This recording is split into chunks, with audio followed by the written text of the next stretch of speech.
నడిపిస్తాడు నా దేవుడు, శ్రమలోనైనా నన్ను విడువడు.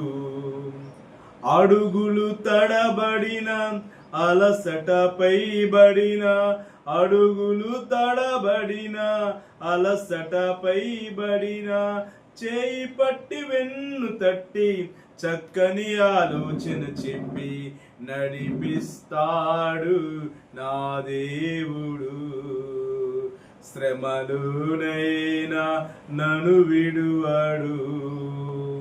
అంధకారమే దారి మూసిన, నిందలే నన్ను కృంగదీసిన, తన చిత్తం నెరవేర్చుతాడు, గమ్యము వరకు నన్ను చేర్చుతాడు. నడిపిస్తాడు నా దేవుడు, శ్రమలోనైనా నన్ను విడువడు. నడిపిస్తాడు నా దేవుడు, శ్రమలోనైనా నన్ను విడువడు. అడుగులు తడబడిన అలసటపై బడిన, అడుగులు తడబడిన అలసటపై బడిన, చేయి పట్టి వెన్ను తట్టి చక్కని ఆలోచన చెప్పి, చేయి పట్టి వెన్ను తట్టి చక్కని ఆలోచన చెప్పి నడిపిస్తాడు నా దేవుడు, శ్రమలోనైనా నన్ను విడువడు.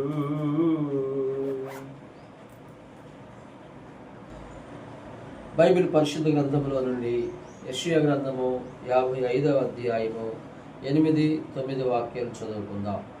నా తలంపులు మీ తలంపుల వంటివి కావు, మీ త్రోవలు నా త్రోవల వంటివి కావు, ఇదే యెహోవా వాక్కు. ఆకాశములు భూమికి పైన ఎంత ఎత్తుగా ఉన్నవో, మీ మార్గముల కంటే నా మార్గములు, మీ తలంపుల కంటే నా తలంపులు అంత ఎత్తుగా ఉన్నవి. ప్రభు తన పరిశుద్ధ వాక్యమును మన కొరకు దీవించును గాక. ఆమేన్.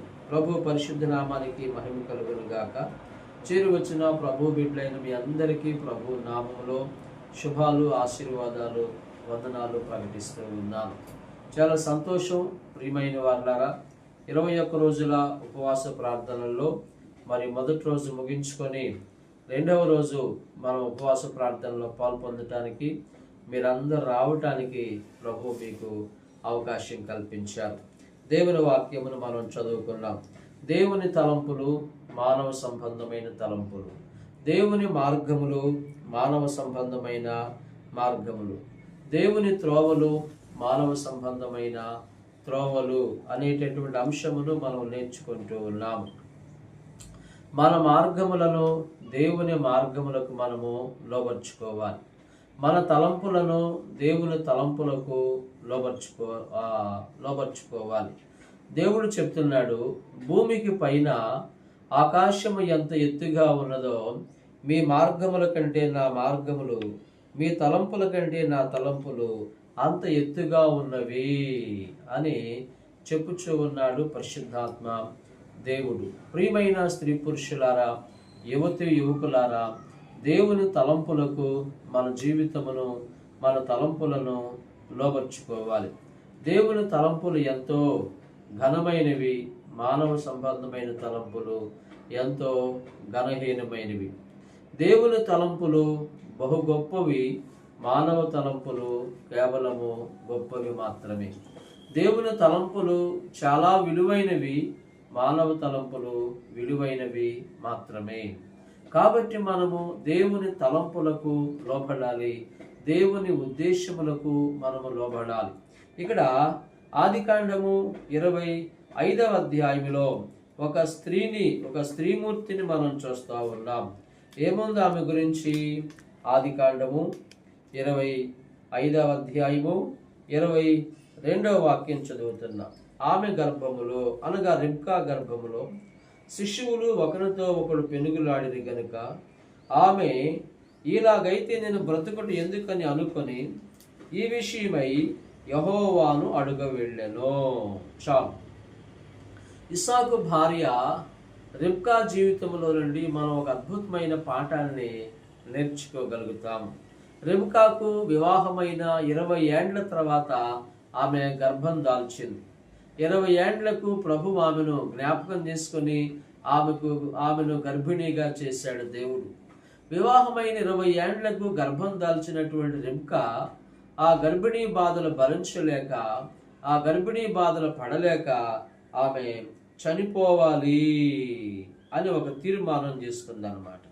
అందుకే 22వ వాక్యంలో ఆమె గర్భములో శిశువులు ఒకరితోనొకడు పెనుగులాడిని గనుక ఆమె ఎలాగైతే నేను బ్రతుకుడు ఎందుకని అనుకొని ఈ విషయమై యెహోవాను అడుగ వెళ్ళెను. 20 ఏళ్ల తర్వాత గర్భిణీ వచ్చినటువంటి రిబ్కా ఆ గర్భిణీ బాధలు పడలేక ఆమె చనిపోవాలి అని తీర్మానం చేసుకుంది. చాలా మంది ఈనాడు కూడా తమకు వచ్చినటువంటి బాధలను బట్టి, తమకు వచ్చినటువంటి ఇబ్బందులను బట్టి వారు తీసుకునే మొదటి తలంపు ఏమిటంటే చనిపోవాలి. వారు అనుకునే మొట్టమొదటి ఆలోచన ఏమిటంటే చనిపోవాలి. వారు చేసే మొదటి నిర్ణయం ఏమిటంటే చనిపోవాలి. రిబ్కా కూడా ఆ బాధ పడలేక చనిపోవాలనుకుంది. అసలు మనుషులు చనిపోవడానికి కారణం ఏమిటి? తమను తామే ఎందుకు చంపుకుంటూ ఉన్నారు? నేటి మనుషులు ఆత్మహత్యకు కారణం ఏమిటి? ఏదో ఒక రీతిగా వారిని వారు చంపుకోవటం, ఉరేసుకోవటం, లేదా పురుగుల మందు తాగటం, లేదా రైలు కింద పడిపోవటం, లేదా బావిలో దూకటం, లేదంటే నదిలో దూకటం, లేదంటే కిరోసిన్ పోసుకొని నిప్పు పెట్టుకోవటం, ఈ విధమైన అఘాయిత్యాలకు, ఈ విధమైన ఆత్మహత్యలకు కారణాలు ఏమిటి? ఈ ఆత్మహత్యలకు కారణాలు ఏమిటంటే ప్రియులారా, మొట్టమొదటిగా ఒంటరితనం, ఎలోన్. నాకెవరూ లేరు, నాకెవరున్నారు, నాకెవరూ లేరు అనే భావన మనిషిని ఆత్మహత్యలోకి నడిపించింది. రెండవది పరిస్థితులను గుర్చినటువంటి భయం. ఎందుకు నా జీవితంలో ఇలా జరిగింది? ఎందుకు నా కుటుంబంలో ఇలా సంభవించింది? ఎందుకు నాకు ఇలాంటి పరిస్థితులు నేను ఎదుర్కోవలసి వస్తుంది? భయం. మూడవది ఆదరించేవారు లేకపోవటం, ఆదరణ లేకపోవటం. ఆదరించేవారు లేరు. కష్టకాలంలో, ఇరుకు ఇబ్బందుల్లో ఆదరణ లేకపోవటం, ప్రోత్సహించేవారు లేకపోవటం, పర్వాలేదు నేనున్నాను అని వెన్ను తట్టి ధైర్యం చెప్పేవారు లేకపోవటం. ఆ తర్వాత నాలుగవది అవమాన భారం. నాకు అవమానం జరిగింది, ఇక్కడ నేను నవ్వుల పాలయ్యాను, నేను అవమానపరచబడ్డాను, నేను అవమానం పొందాను, అందరూ నా గురించి గుసగుసలాడుకుంటూ ఉన్నారు. ఆత్మహత్యకు 5వ కారణం ఏమిటంటే నిరీక్షణ లేకపోవటం. నిరీక్షణ లేని మనుషులు. నాకు ప్రభు ఉన్నాడు, నాకు ప్రభు సహాయం చేస్తాడు, నా వాళ్ళు ఎవరు నాకు సహాయం చేయకపోయినా, నా వాళ్ళు ఎవరు నాకు అండగా నిలబడకపోయినా నాకు ప్రభు సహాయం చేస్తాడు. నాకు అయిన వాళ్ళు, నా బంధువులు, నా యొక్క గోత్రికులు, నా సంఘస్థులు, నా తోటి కొలీగ్స్ నాకు సహాయం చేయకపోయినా నన్ను పుట్టించిన ప్రభు ఉన్నాడు అని నిరీక్షణ లేని దరిమిలా నేటి మనుషులు ఆత్మహత్యకు లోనవుతూ ఉన్నారు. అమ్మా బాబు, ఈ సందేశమును వింటూ ఉన్న ప్రియమైన వారులారా, నీవెలాంటి పరిస్థితుల్లో ఉన్నావో నాకు తెలియదు, కానీ నీవు ఆత్మహత్య చేసుకోకూడదని, నీ ప్రాణమును నీవు చంపుకోకూడదని ఈ సందేశం ద్వారా ప్రభు నీతో మాట్లాడుతూ ఉన్నాడు. నీవెలాంటి పరిస్థితుల్లో ఉన్నావు? అప్పుల పాలై ఉన్నావా? అవమాన భారంతో ఉన్నావా? ఎవరో లేక ఒంటరిగా మిగిలిపోయావా? లేదంటే ప్రోత్సహించేవారు లేకుండా ఉన్నావా? నిరీక్షణ లేని వ్యక్తిగా ఉన్నావా?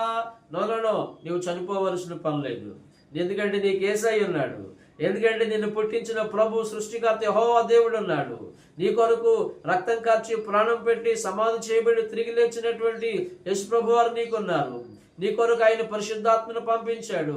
నీ కొరకు ప్రార్థన చేయడానికి మీ ప్రాంతంలో దేవుడు సంఘ కాపరిని ఉంచాడు, దైవ సేవకుడిని ఉంచాడు. ఆ దైవ సేవకుడు నీ కొరకు ప్రార్థన చేస్తాడు. నీ కొరకు పరిశుద్ధ గ్రంథమును ఇచ్చాడు దేవుడు. నీవు చనిపోవలసిన పని లేదు. నీవు ఆత్మహత్య చేసుకోవాల్సిన పని లేదు బాబు. రెబకా వారి అటువంటి ఆలోచన రానివ్వబాకు. రెబకా అనుకుంది, ఇలాగైతే నేను బ్రతుకుట ఎందుకని అనుకొని, చనిపోవాలని అనుకొని, అది ఆమె ఆలోచన ఆమె పట్ల. అయితే రెబకా పట్ల దేవుని ఆలోచన ఏమిటో చూద్దాం. రెబకా పట్ల దేవుని ఆలోచన ఏమిటంటే, ఆదికాండము 25వ అధ్యాయము, ప్రియమైన వారలారా, 22వ వాక్యం. అప్పుడు యెహోవా ఆమెతో ఇట్లనెను, 2 జనపదములు నీ గర్భములో కలవు, 2 జనపదములు నీ కడుపులో నుండి ప్రత్యేకముగా వచ్చును. ఒక జనపదము కంటే ఒక జనపదము బలిష్టమయ్యుండును, పెద్దవాడు చిన్నవానికి దాసుడగును అనెను. ఆమె ప్రసూతి కావలసిన దినములు నిండినప్పుడు ఆమె గర్భమందు కవలవారు ఉండిరి. మొదటివాడు ఎర్రనివాడిగా బయటికి వచ్చెను, అతని ఒళ్ళంతయు రోమ వస్త్రము వలె ఉండెను గనుక అతనికి ఏశావు అని పేరు పెట్టిరి. తర్వాత అతని సహోదరుడు బయటికి వచ్చినప్పుడు అతని చెయ్యి ఏశావు మడిమను పట్టుకొని ఉండెను గనుక అతనికి యాకోబు అని పేరు పెట్టబడెను. ఆమె వారిని కనినప్పుడు ఇస్సాకు 60 ఏండ్ల వాడు. దేవుని తలంపు ఏమిటంటే, దేవుడు రెబ్కాతో చెప్తున్నాడు, అమ్మా రెబ్కా, నీవు చనిపోవలసిన పని లేదు. అమ్మా రెబ్కా, నా బిడ్డ, నా కుమార్తె, నీవు ఆత్మహత్య చేసుకోవాలని చెప్పి అనుకోబాకు. ఎందుకంటే నీ గర్భములో ఒకళ్ళు కదమ్మా, 2 పెరుగుతూ ఉన్నారు. పెద్దవాడు గొప్పవాడు అవుతాడు, పెద్దవానికంటే చిన్నవాడు మరింత గొప్పవాడు అవుతాడు. కాబట్టి ఇప్పుడు దాకా ఓర్చుకున్నావు, కొన్నాళ్ళు ఓర్చుకో, ఇంకా ఒక 3 నెలలు 4 నెలలు ఓర్చుకో. నీ గర్భములో నుండి 2 అద్భుతమైన పండ్లటి మగబిడ్డల్ని నేను లోకంలోకి తీసుకురాబోతూ ఉన్నాను. కాబట్టి నువ్వు చనిపోబాకు, నువ్వు బ్రతకాలి. నీ ద్వారా అనేకులను బ్రతికించాలి. ఇశ్రాయేలు వంశమును, ఇశ్రాయేలు జాతిని నీ ద్వారా లోకములో ఉద్భవింప చేయబోనుకుంటూ ఉన్నాను నేనని దేవుడు రెబెకాతో చెప్పడం జరిగింది. స్తోత్రం చెప్పండి. హల్లెలూయా. ప్రియమైన స్త్రీ పురుషులారా, నీకున్న కష్టాలను బట్టి, నీకున్న బాధలను బట్టి, నీకున్న ఇరుకు ఇబ్బందులను బట్టి నీవు చనిపోవాలనుకుంటూ ఉన్నావేమో, ఆ నిర్ణయాన్ని రద్దు చేసుకో. చనిపోవాలి అనే ఆలోచన తలంపుని రద్దు చేసుకో. యేసయ్యకు నీ పట్ల ఉన్న తలంపు ఏమిటంటే నీవు బ్రతకాలి. యేసయ్యకు నీ పట్ల ఉన్న తలంపు ఏమిటంటే నీవు బ్రతకాలి. యేసయ్యకు నీ పట్ల ఉన్న తలంపు ఏమిటంటే నీవు బ్రతకాలి. నీవు ఎక్కడైతే అవమానపరచబడ్డావో అక్కడే నిన్ను యేసయ్య ఘనపరచాలనుకుంటున్నాడు. ఎక్కడైతే నీవు అప్పులు పాలయ్యావో అక్కడే యేసయ్య నిన్ను సమృద్ధితో నింపాలనుకుంటా ఉన్నాడు. ఎక్కడైతే నీవు ఇల్లు వాకిళ్ళు అమ్ముకున్నావో అక్కడే యేసయ్య నీకు సొంత గృహం ఇవ్వాలనుకుంటూ ఉన్నాడు. ఎక్కడైతే నీవు రక్షణ లేకుండా ఉన్నావో అదే ప్రాంతంలో నీవు రక్షణ పొంది పరిశుద్ధమైన వ్యక్తిగా నీవు జీవించాలని యేసయ్య తలంచుచూ ఉన్నాడు. యేసయ్య తలంపులకు నీవు లోబడు. యేసయ్య మార్గములకు నీవు లోబడు. యేసయ్య ఆలోచనలకు నీవు లోబడు. భూమికి పైన ఆకాశము ఎంత ఎత్తుగా ఉన్నదో మీ తలంపుల కంటే నా తలంపులు అంత ఎత్తుగా ఉన్నవి. రెబెకా తన పట్ల తాను చనిపోవాలనుకుంది. రెబెకా పట్ల దేవుని తలంపు ఏమిటంటే రెబెకా చనిపోకూడదు. రెబెకా గర్భంలో 2 పెరుగుతూ ఉన్నారు. వాళ్ళు గొప్పవాళ్ళు అవ్వాలనేది దేవుని తలంపు. అలాగే అమ్మా బాబు, నీ పట్ల దేవుని తలంపు, నీవు బ్రతకాలి. అమ్మా బాబు, నీ పట్ల దేవుని తలంపు, నీవు బ్రతకాలి. నీవు అనేకులను బ్రతికించాలి. నీవు అనేకులను బ్రతికించాలి. మీరు అనేకులను బ్రతికించాలి. All of you stand up. అందరూ లేచి నిలబడి 2 నిమిషాలు ప్రార్థన చేసుకుందాం. Please pray for you. మీ కొరకు మీరు ప్రార్థన చేసుకోండి. మీ కొరకు మీరు ప్రార్థన చేసుకోండి. మీరు ప్రార్థన చేసుకుంటానికి ఈ సమయాన్ని మీకు ఇస్తా ఉన్నాం. This is your time. నీవు ఎటువంటి తలంపులతో నీవు ఇక్కడికి వచ్చావో నాకు తెలియదు. ఎలాంటి ఉద్దేశంతో నీవు ఇక్కడికి వచ్చావో నేను ఎరగను. నీవు ఎటువంటి ఆలోచనలు చేస్తున్నావో నాకు తెలియదు. యేసయ్యకు నీ పట్ల ఉన్న తలంపు ఏమిటో తెలుసామ్మా బాబు? నీవు బ్రతకాలి. నీవు గొప్పవాడివి అవ్వాలి. నీవు రక్షణ లేకుండా ఉండి రక్షణ పొందాలి. నీవు ఎప్పటికీ రక్షించబడిన వ్యక్తి అయితే రక్షణలో బలపడాలి, విశ్వాసంలో బలపడాలి, ప్రార్థనలో బలపడాలి, పరిశుద్ధ జీవితంలో బలపడాలి. ప్రభు మహిమ కొరకు నీవు జీవించాలి. దయచేసి ప్రార్థన చేసుకోండి.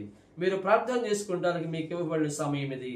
All of you stand up. అందరూ లేచి నిలబడి మీ 2 హస్తములు ఆకాశం తట్టు చాపి ప్రార్థన చేసుకుందాం. 2 నిమిషాలు మీకు అవకాశం ఇస్తా ఉన్నాను. ప్రార్థన చేసుకోండి. పరిశుద్ధుడు అయిన మా తండ్రి మీకు వందనములు, స్తోత్రాలు నాయనా. ఓ ప్రభువా, భూమికి పైన ఆకాశం ఎంత ఎత్తుగా ఉన్నదో మీ తలంపుల కంటే నా తలంపులు, మీ మార్గముల కంటే నా మార్గములు అంత ఎత్తుగా ఉన్నాయని మీరు సెలవిచ్చారయ్యా. రెబెకా తన పట్ల తాను చనిపోవాలనుకుంది. ఇలాగైతే నేను బ్రతుకుడు ఎందుకని అనుకొని ఈ విషయమై ఆమె యెహోవాను అడుగ వెళ్ళాను అనే వాక్యం ఎంత విలువైనది ప్రభువా. ఆ రీతిగా మేము మిమ్మల్ని అడగటానికి సహాయం చేయండి. మీ పాదముల చెంత ప్రణమిల్లునట్లుగా కృప చూపండి. ఎందరైతే కన్నీళ్లతో మొరపెడతా ఉన్నారో వారి ప్రతి కన్నీరుని మీరు తొడవండి నాయన. ప్రతి వారి పట్ల మీ తలంపులు నెరవేర్చండి. ఈ 2వ రోజు కూడా తీసుకొచ్చిన బిడ్డలందరి కొరకై స్తోత్రాలయ్యా. మీరే మహిమ పొందండి. 21 రోజుల ఉపవాస ప్రార్థన ద్వారా మేము ఆధ్యాత్మిక ప్రతిఫలము చూచినట్లుగా సహాయం చేయండి. ఆత్మలో బలపరచబడినట్లుగా కృప చూపండి. ప్రజలు ఆసక్తిగా వచ్చేలాగును సహాయం చేస్తూ ఉన్నారు. కృతజ్ఞతలయ్యా. యేసు క్రీస్తు పరిశుద్ధమైన నామమును బట్టి కృతజ్ఞతలు అర్పించి వేడుకొనుచు ప్రార్థించుచు ఉన్నారు మా పరమ తండ్రి.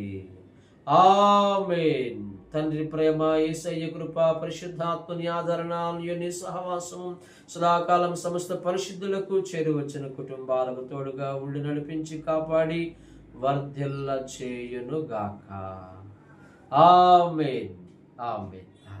Thank you. అందరికి వందనాలు. ప్రభు మిమ్మల్ని దీవించును గాక. ఆమేన్. ఆమేన్. ప్రభువా, మీ తలంపులు నా పట్ల నెరవేర్చండి అయ్యా. మీ తలంపులు నా పట్ల జరిగించండి అయ్యా. ప్రభువా, మీ తలంపులు నా పట్ల జరిగించండి నాయనా. ప్రభువా, మీ తలంపులు నా పట్ల జరిగించండి అయ్యా. ప్రభువా, మీ తలంపులు నా పట్ల జరిగించున్నాను. దయచేసి ఆ రీతిగా ప్రార్థన చేసుకోండి. ఆ రీతిగా ప్రార్థన చేసుకోండి. నా తలంపులు మీ తలంపుల వంటివి కావని చెప్పాడు ప్రభు. మీ మార్గములు నా మార్గముల వంటివి కావని చెప్పాడు ప్రభు. భూమికి పైన ఆకాశం ఎంత ఎత్తుగా ఉన్నదో మీ తలంపుల కంటే నా తలంపులు, మీ మార్గముల కంటే నా మార్గములు అంత ఎత్తుగా ఉన్నవని చెప్పాడు ప్రభు. అయ్యా, మీ తలంపులు నా పట్ల నెరవేర్చండి అయ్యా. తీసుకోండి. ప్రభువా, మీకు స్తోత్రాలనైనా. పరిశుద్ధుడు అయిన తండ్రి, మీరు జ్ఞాపకం చేసుకోండి అయ్యా. ఓ రెబెకా పట్ల మీ తలంపులు ఎంత గొప్పవి నాయనా. ఆమె చనిపోవాలనుకుంది. ఇలాగైతే నేను బ్రతుకుట ఎందుకని అనుకొని ఆమె బ్రతుకు మీద విరక్తి చెందింది. ఇలాగైతే నేను బ్రతుకుట ఎందుకని అనుకొని ఈ విషయమై యెహోవాను అడుగ వెళ్ళిన వాక్యములో ఉంది. ప్రభువా, నాకు సహాయం చేయండి అయ్యా. ప్రభువా, నాకు సహాయం చేయండి అయ్యా. నా పట్ల మీ తలంపు నెరవేర్చండి అయ్యా. నా పట్ల మీ ఉద్దేశము నెరవేర్చండి అయ్యా. నా పట్ల మీ సంకల్పం నెరవేర్చండి అయ్యా. ప్రభువా, నా పట్ల మీ సంకల్పం నెరవేర్చండి అయ్యా. నా పట్ల మీ తలంపు నెరవేర్చండి అయ్యా. ప్రభువా, సహాయం చేయండి అయినా. ప్రభువా, మీరు కరుణించండి అయ్యా. భూమికి పైన ఆకాశం ఎంత ఎత్తుగా ఉన్నదో మీ తలంపుల కంటే నా తలంపులు, మీ మార్గముల కంటే నా మార్గములు అంత ఎత్తుగా ఉన్నాయని మీరు సెలవిచ్చారు కదయ్యా. ప్రభువా, సహాయం చేయండి అయ్యా. మీ తలంపులు నెరవేర్చండి అయ్యా. మీ ఉద్దేశం నెరవేర్చండి అయ్యా. మీ సంకల్పం నెరవేర్చండి. ప్రభువా, మీరు కృప చూపండి అయ్యా. దేవా, సహాయం చేయండి అయినా. దేవా, కృప చూపమని ప్రార్థన చేస్తూ ఉన్నాను. దయచేసి ప్రార్థన చేసుకోండి ప్రియమైన వారులారా. ఇప్పటి వరకు నీ దైవ సేవకుడు అయా వాక్యం చెప్పాడయ్యా. తండ్రి, ఇస్సాకు దేవా దీవించారు నాయనా. తండ్రి అయ్యా, గర్భఫలం మీరు ఇచ్చారు తండ్రి. దేవా, ఎదురు చూసింది నాయనా. దేవా, నిరాశలో ఉన్న తండ్రి అయ్యా, నీ పైన ఆనుకొని తండ్రి అయ్యా, నీ మాటకు లోబడి ఉంటే తండ్రి సరైన తరంలో జోక్యం చేసుకొని అయ్యా పిల్లలు ఇచ్చే వాడవి నీవు నాయనా. నీకు అసాధ్యమైంది ఏది లేదు నాయనా. సాధ్యపరిచే దేవుడా, నీకే స్తోత్రాలు స్తోత్రాలు స్తోత్రాలు. నమ్మదగిన వాడా, నీకే స్తోత్రాలు అయ్యా. అయ్యా, మా తలంపుల కంటే నీ తలంపులు తండ్రి దేవా ఎంతో ఆశ్చర్యకరమైన అయ్యా తలంపులు నాయనా. దేవా, నీకే స్తోత్రాలు స్తోత్రాలు స్తోత్రాలు తండ్రి. ఇక్కడ సమకూడిన బిడ్డలను బట్టి స్తోత్రం నాయనా. దేవా అయ్యా, మా అందరి ప్రార్థన ఆలకించి దేవుడు నీవు నాయనా. అయ్యా, మా ప్రార్థన ఆలకించండి తండ్రి. అయ్యా, అంశాల కొరకు ప్రార్థిస్తున్నాం దేవా. నీకే స్తోత్రాలు స్తోత్రాలు స్తోత్రాలు స్తోత్రాలు. అయ్యా సంఘ కుటుంబాలు తండ్రి అయ్యా క్షేమంగా ఉండాలి నాయనా. దేవా సంఘ కుటుంబాలు తండ్రి క్షేమంగా అయ్యా ఉండాలి నాయన. నీకే స్తోత్రం తండ్రి. సంఘ కుటుంబాలు కాపాడండి నాయన. దేవా నీకే స్తోత్రాలు దేవా. అయ్యా ఉద్యోగం లేని వారికి ఉద్యోగం దయచేయండి నాయన. దేవా ఉద్యోగం చేస్తున్న వారికి ప్రమోషన్ దయచేయండి నాయన. నీకే స్తోత్రాలు దేవా. వివాహం కాని వారికి వివాహం దేవా మీరు జరిగించండి నాయనా. నీకే స్తోత్రాలు. వివాహం జరిగించుకోండి నాయనా. వివాహం జరిగించండి నాయనా. వివాహం లేని వారికి దేవా వివాహం జరిగించండి తండ్రి. గర్భఫలం లేని వారికి గర్భఫలం దయచేయండి నాయన. నీకే స్తోత్రాలు స్తోత్రాలు స్తోత్రాలు. దాటిపోకండి దావీదు కుమారుడా, దావీదు కుమారుడా మమ్మల్ని కరుణించండి కరుణించండి నాయన. మా ప్రార్థన ఆలకించండి దేవా. నీకే స్తోత్రాలు స్తోత్రాలు స్తోత్రాలు స్తోత్రాలు. మమ్మల్ని దాటిపోకండి తండ్రి. అయా మమ్మల్ని విడిచిపెట్టగాకని నాయన. దేవా మీ దైవ సేవకుడు 21 రోజు ఉపవాస కూడికలు ఏర్పాటు చేశాడు నాయన. అయ్యా ఆ కూడికలు దీవించండి దేవా. అయ్యా ఆ కూడికను దీవించండి. ప్రతి ప్రార్థన ఆలకించండి అయ్యా. ఈ పాంప్లెట్ లో ఉన్న ప్రతి ప్రార్థన ఆలకించండి నాయన. మీకు అసాధ్యమైంది ఏది లేదు నాయన. దేవా ఉన్నది లేనట్టుగా లేనిది ఉన్నట్టుగా చేయవాడా. నీకే స్తోత్రాలు స్తోత్రాలు. ఎరిగి ఉన్నావు నాయనా. దేవా నీకేది అసాధ్యము కాదు నాయనా. దేవా నీకే స్తోత్రాలు స్తోత్రాలు స్తోత్రాలు. అసమానుడా నీకే స్తోత్రాలు. అబ్రహాము దేవుడా, ఇస్సాకు దేవుడా, యాకోబు దేవుడా నీకే స్తోత్రం స్తోత్రం. అయ్యా మా ప్రార్థన ఆలకించండి అయ్యా. మా ప్రార్థనకు జవాబు ఇవ్వండి నాయనా. నీకే మహిమ, నీకే ఘనత, నీకే ప్రభావములు చెల్లిస్తూ యేసు క్రీస్తు నామమున అడిగి వేడుకున్నాం తండ్రి. ఆమేన్.